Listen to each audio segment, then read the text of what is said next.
விசிக சார்பில் 2026 தேர்தலுக்கான கொள்கை அறிக்கையை வெளியிட்டு அக்கட்சியின் தலைவர் திருமாவளவன் பேசி வருகிறார். நேரலையில் பார்க்கலாம். நிலைநாட்ட போராடுவோம்.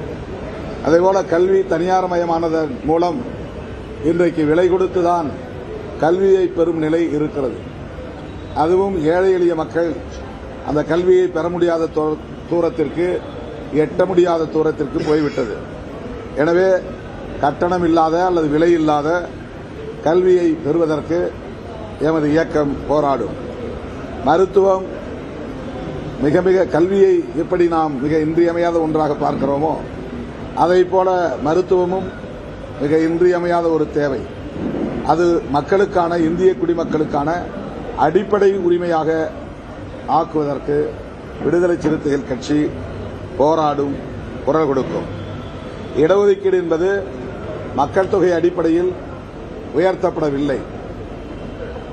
2011ஆம் ஆண்டு மக்கள் தொகை கணக்கெடுப்பு, அதன் பிறகு 21 மக்கள் தொகை கணக்கெடுப்பு நடத்தப்படவில்லை.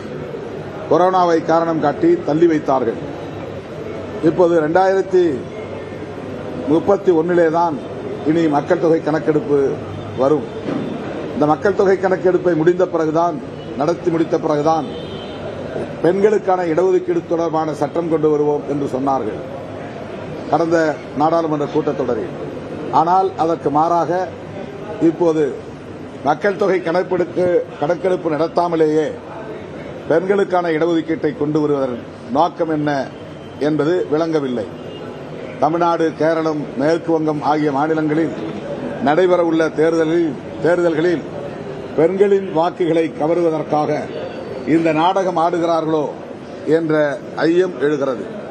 எனவே இடஒதுக்கீட்டை, கல்வி வேலைவாய்ப்பில் வழங்கப்படுகிற இடஒதுக்கீட்டை மக்கள் தொகைக்கு ஏற்ப உயர்த்த வேண்டும், சாதிவாரி கணக்கெடுப்பையும் நடத்த வேண்டும் என்கிற வியூகத்தை விடுதலை சிறுத்தைகள் கட்சி முன்வைக்கிறது.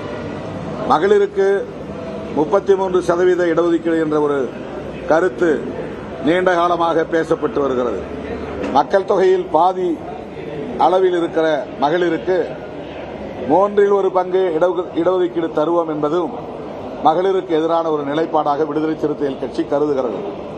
எனவே மகளிருக்கான இடஒதுக்கீட்டை 50 விழுக்காடாக உயர்த்த வேண்டும் என்று விடுதலை சிறுத்தைகள் கட்சி போராடும்.